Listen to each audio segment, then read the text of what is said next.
Hello, my name's Marion Rose and welcome to another in my Aware Parenting series. And today I want to talk about helping siblings get along. And when I've talked about doing videos and I've asked parents on various forums that I'm on, what would you like me to talk about? And so often this topic comes up. Could you please talk about siblings? Now I know from experience, I have two children, that siblings can at times get on beautifully, love each other, be cooperative, take care of each other, just have a wonderful time together. And they can also fight, kind of pick on each other, hit each other, do really unenjoyable things to each other. But I really want you to know there are lots of ways that we can help it be so it's much more likely that things are like this kind of rosy picture of what we all want. And first of all, in order to help that happen more, we really need to understand why siblings get like this kind of this bit that can drive us mad, that can be so painful, that can be frustrating and infuriating. Because of course, when we imagine being parents and having more than one child, we have this picture of everyone hanging out together and having a wonderful time. So I want to talk about why that is, and there are really three main reasons that I'm going to talk about at first.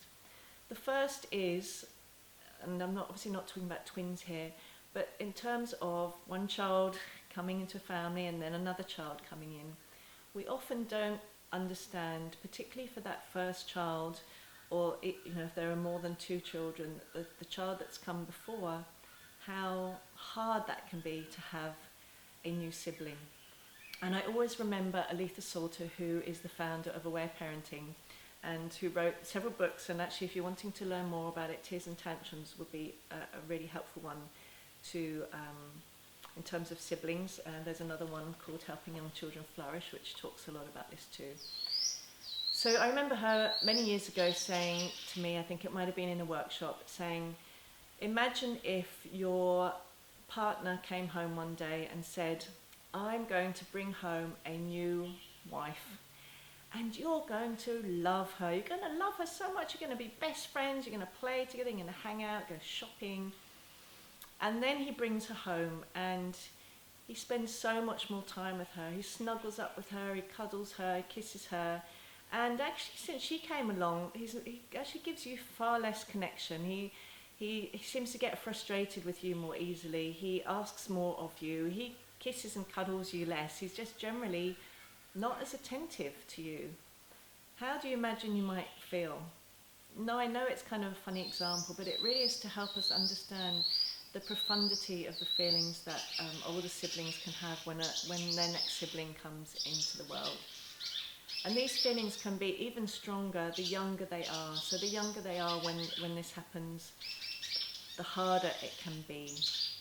So that's the first piece, is really understanding the profundity of those feelings. And that's why often when a new baby comes into the family, they can that other sibling can start having lots of tantrums. They might start hitting or biting. They might start regressing in other areas. For example, if they've been using the toilet, they might go back to wanting to wear nappies. It's just really big for them and for them emotionally. So there are a few things we can do. One is preventatively. So if you're in this position and you're pregnant, for example, is really doing things before the baby's born to help your child really get used to the idea. There are games that you can play. You can really bring in the idea of the baby. You can put in regular present time or non-directive child-centered play, which I talk about in another video. And putting that in regularly will help just maintain that connection. And then what you can do once the new baby's born is to keep doing that regularly. So keep to having that connection. Because what happens is often we offer less connection when there's a new baby. So when I talked about those three things, the other two things is that the next one is connection. So siblings, when they're fighting, a lot of what they're fighting about is often not about the thing that they're fighting about. Usually it's more of kind of, that's a symbolic thing. If they're saying, it's not fair, they get more than me, or they have more time than me, or they they've got that toy and I haven't got it, or they got more sweets than I did, or whatever it is that they're kind of squabbling about. It's often not about that. They have these feelings, and those feelings get located on something. So that's the third piece. The third piece is the feelings. But usually the feelings are about connection and sharing us. So maybe that you're a single parent, or you have two parents, or you may have some other combination of how many parents there are. There so many varieties of families. But children need a lot of connection. So if there's lots of squabbles going on and fights, one of the main things you can do to shift that is to pour in more connection. And I know that's really opposite of old paradigms of parenting, where when children started doing things that we didn't like, or they started hitting or biting or throwing things or pulling a toy from their sibling or swearing at their sibling, we'd get harsher, wouldn't we? And we'd probably disconnect.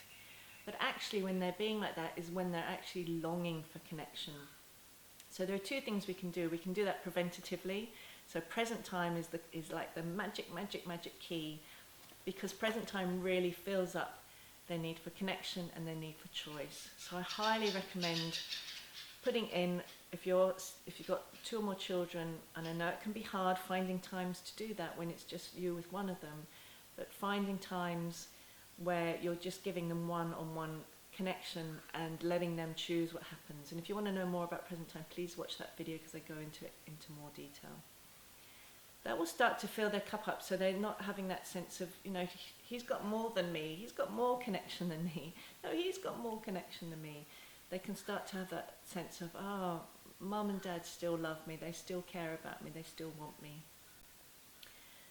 The other piece, the feelings piece, is helping them release those feelings, the feelings of jealousy and sadness. They may, maybe sadness and loss from losing that kind of especially if they were the first child, that one-on-one relationship. You may even have that too, that sadness. Things change. The relationship changes each time there's a new sibling that comes in. So they may have some sadness. They may feel angry. It's really, just as we would in that example with the other wife. They feel angry often, or frustrated. I wouldn't often say angry, actually more like frustrated, or rageful, or scared about what else might happen. If this change has happened, what else might happen? And we can really help children release those feelings. And often it isn't so much the way we release feelings as adults. As adults, we'll do a lot more talking. The children tend to release their feelings more through their bodies. So they'll release the fear and the powerlessness and the frustration through laughter, particular types of laughter called attachment play. So I'm going to get another book from Aletha. It's Attachment Play. Here's me and my son on the cover. Highly recommend that for lots of ideas for these kinds of games.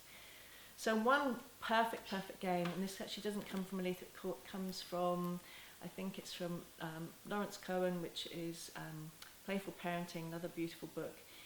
The She's Mine game, or it might be from Hand in Hand Parenting. It's another beautiful paradigm. I've actually forgotten which one it comes from, so my apologies for not giving the correct, I like to say where I get games from, but it's the She's Mine game. So that might be if you have a partner, you and your partner sitting on the couch and saying, she's mine. Each one kind of holds an arm or a leg, and in a very loving way kind of says, she's mine.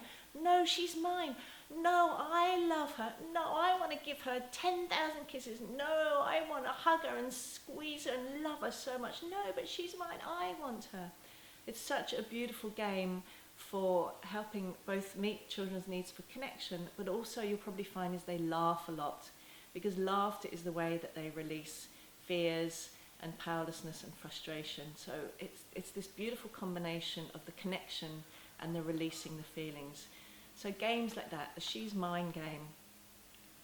You can play, pillow fights, paraversal games where you play the less powerful one for that time, and they're kind of the more powerful one, because they didn't get to, especially the older sibling, they didn't get to choose generally about having another sibling, and even if they really liked the idea, they maybe didn't exactly know what it would be like. So having that sense of power, where maybe they hit us with a pillow and we kind of go, no, and we gently touch them with the pillow and they hit us again and we, no, And again, when they're laughing and laughing and laughing, they're releasing those feelings of the powerlessness and the frustration and the fear, those kinds of feelings.